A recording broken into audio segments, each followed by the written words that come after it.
Hello, Denny. Thank you very much for your time. I'm thrilled to be with you here. So let's start, please, sharing with the audience, right, in Latin America, who is Denny Lee? Well, thanks, Miguel. Really appreciate having allow me to join you. Well, who's Denny Lee?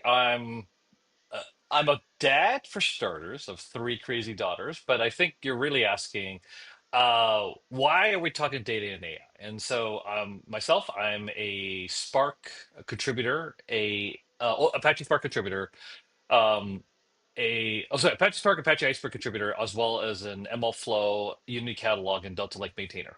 And so, been working on the open source projects for quite some time. But I'm also been in before this. I was as part of the Microsoft SQL Server team, and more recently, I've been working on things like AgentBricks, MLflow, Gen AI. I helped build DBRX.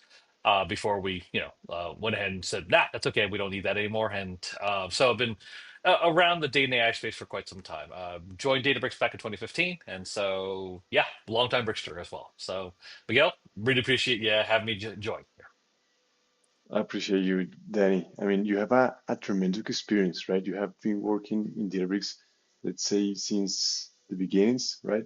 You have worked Near the beginning, also yeah, yeah. before in other very, very big companies, and you live in San Francisco, right? Oh no, actually, I live in Seattle. Ah, So you live in Seattle. yeah, it's okay. The most people think I'm San Francisco based because I'm there so often. So the fun trivia that I often refer to is that I was not only Databricks' first remote employee based in Seattle, but I actually technically technically my house was the first remote office. Obviously, that Oh, wasn't meant to be a remote office, but technically, yes, my house was the first remote office. awesome, awesome. I mean, and I see you every time kind of enjoying very much your kind of job, right? Always happy, always super energetic. Um, and I'd like to share with the audience what's your current job right now in Databricks. Okay, so my current job is Director of Developer Relations. And developer relations, in a nutshell, to provide context, is our job as developer relations, as a developer advocate, is not just about going and advocating for our technologies, but for all the MVPs like yourself. We recognize in a very important aspect is that in a lot of ways, MVPs like you are taking a career bet. Like you're betting your career on Databricks or Databricks associated technologies. So our job as developer advocates is to make sure that you are successful, right? You're taking a career bet on us. So we want to show respect to that, show support that, and ensure that the people who are our MVPs, they actually can go ahead and super succeed, right? And it's a wonderful relationship that we have, and sometimes it's rough because they give us this really harsh feedback, but I actually love the harsh feedback that I get from MVPs because it tells us what we're doing wrong, and we get it from a friend as opposed to from an enemy, so we can actually have an opportunity to fix it, an opportunity to change it, an opportunity to make things better. So then it ultimately helps us and it helps you at the exact same times, which is exactly what we want. So Awesome. I mean, that's a very, very interesting kind of work that you're doing. Yeah, I have experience from firsthand. And again, I really like the energy all of you share with the community, right? Because it's a lot of betting on people, right? And betting on the community and making right. the community stronger at the end to add value to the whatever industry, let's say, we are working on, right? So that's super exciting. And so in this journey, I mean, you're an expert in Databricks.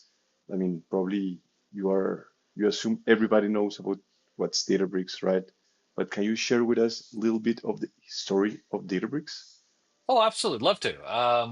So I knew the founders of Databricks when they were still finishing their PhD, when Apache Spark itself was still an incubator project. I was at Microsoft, so I was the weird one. Like it's like, like you've got a bunch of Berkeley, you have a bunch of open source, and then you got Microsoft. Don't forget, at that time, back in 2011, 2012, was still under Steve Ballmer's watch, so we weren't really known for our open source prowess at the time, right?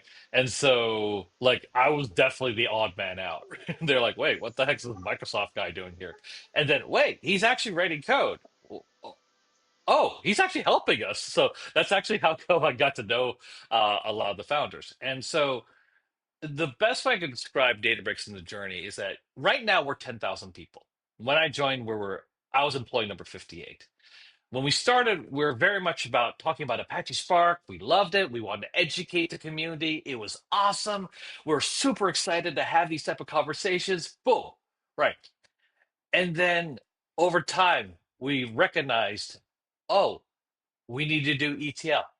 We need to do data warehousing. We need to do data marts. We need to do, and so forth and so forth and so forth. And so each step based on customer feedback, based on the developer community actually giving us this feedback, improved our product because we're trying to basically address your needs, right? Our customers, our community.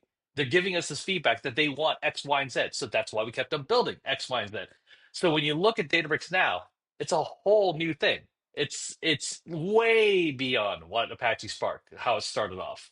Right. So don't get me wrong. I still love Apache Spark. You're wearing the t-shirt. I've got one of the books back here, right?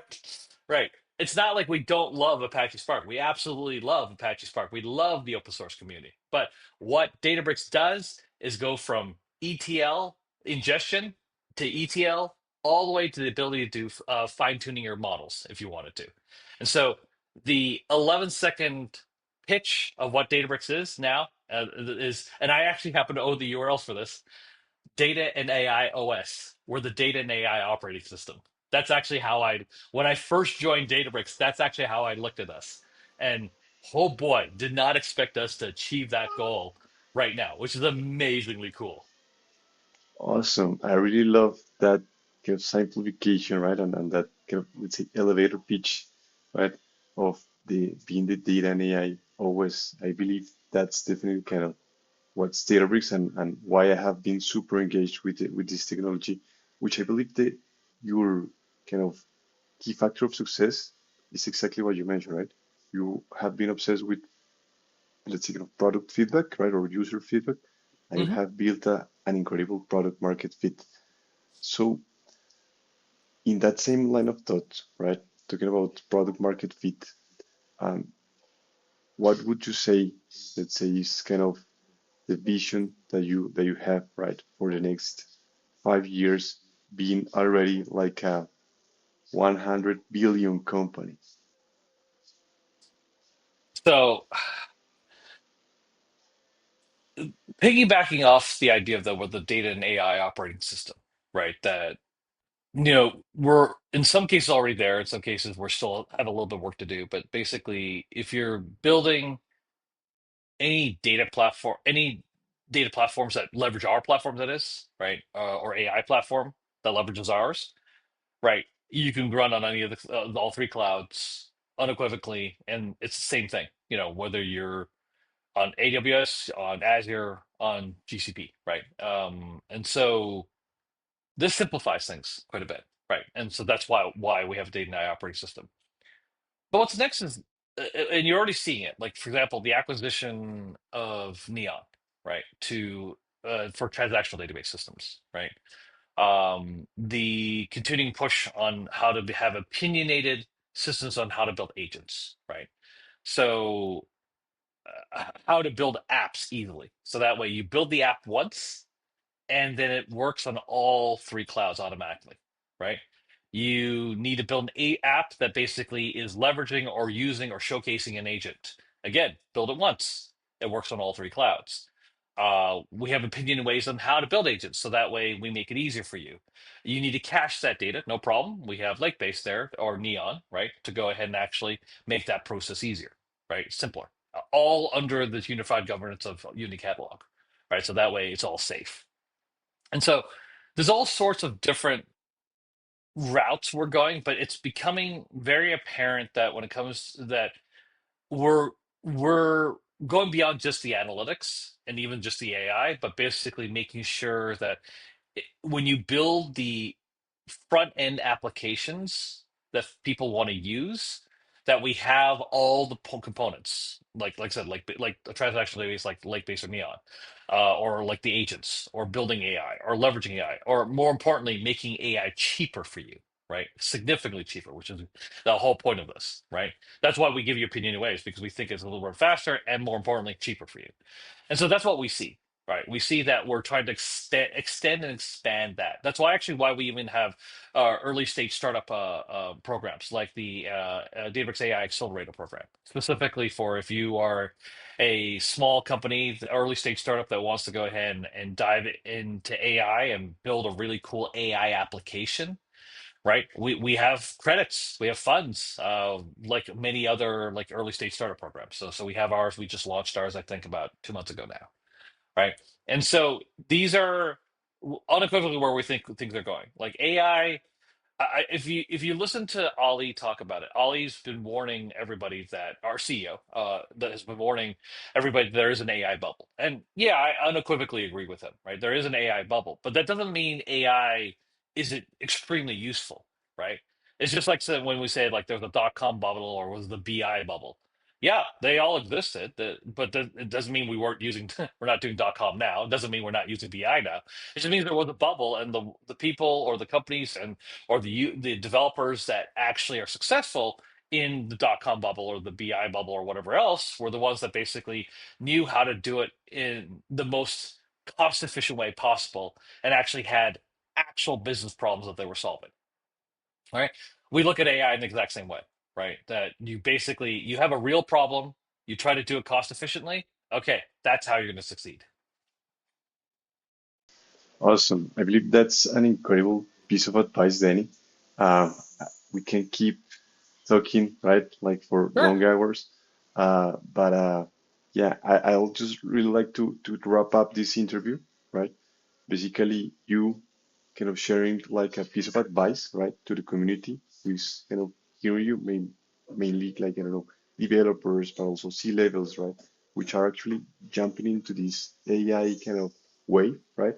But they want to succeed, right? So what Yeah. will be the key factor, let's say, like the best um, advice so they will be able to succeed? Yeah.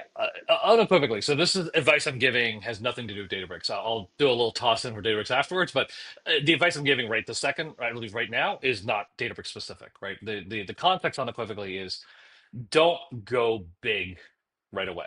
Okay. This is like any other project, any other successful project that in which we don't quite understand the usefulness of the technology yet, right? We see the potential, but we don't know if it's useful. Start small.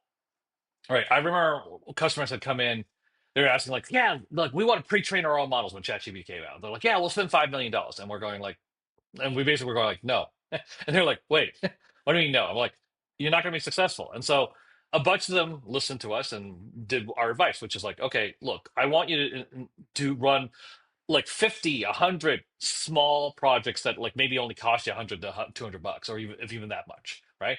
And they're like, well, why? Well, because I want you to start small so you can actually experiment and understand what technology is applicable to what business domain. Like start with that first. And then sometimes it's even boring, but it's actually helps you streamline things. And guess what? That alone saved you money. Perfect. That's a very good use of AI. Okay. And then, or maybe you can get it to go ahead and like do optical analysis and inventory analysis right, right from the get go. I don't know. But the point is that you start small. You don't go big right away. Right. And even the companies that like went ahead and were convinced by hyperscalers to spend $5 million on like, pre-training their own model. A lot of them came back to us because they realized, wow, like you're right. It's like, yeah, that's why we told you. Like it's not. We want to help you succeed, but the only way that's going to be possible is if you actually start small, right? And then you iterate and then you learn. And then the little pitch that I would then just add to Databricks specifically for this is that we're the one platform that allows you to run all the models, like whether it's Gemini, whether it's OpenAI, whether it's Llama, whether it's Anthropic, all the models, they all run on Databricks, right? So that means we're the one platform that allows you to go from ingestion to ETL to data warehousing to data marts to OLAP to BI to AI to machine learning, to actually pre-training your own models, like all the way through, right? And so because we're that one platform that allows you to do all these things, that simplifies your journey. Because in the end, that's what you have to do. Like you're not just going to fine tune a model, right? You're going to actually have to process your data. Your data is your agent is only as good as the data that feeds the AI model in the first place. So You make sure you've got good data. You filter it out, you cleanse it, you process it, go through the medallion architecture, yada, yada, yada, right? Databricks allows you to do that very easily. And so hopefully that's why you're coming on board, because hopefully what we're doing is we're making this process that we just mentioned, that iteration that we just talked about, a lot easier for you. Amazing, Danny. You are a tremendous speaker. Thank you very much for your time and for the advice. Yeah, I believe we all will find it super useful. No, appreciate it, Miguel. Always great talking to you, man. Awesome. See you in a meetup. Yeah, hopefully soon. Definitely. Have a good one then. Peace. Thanks, man.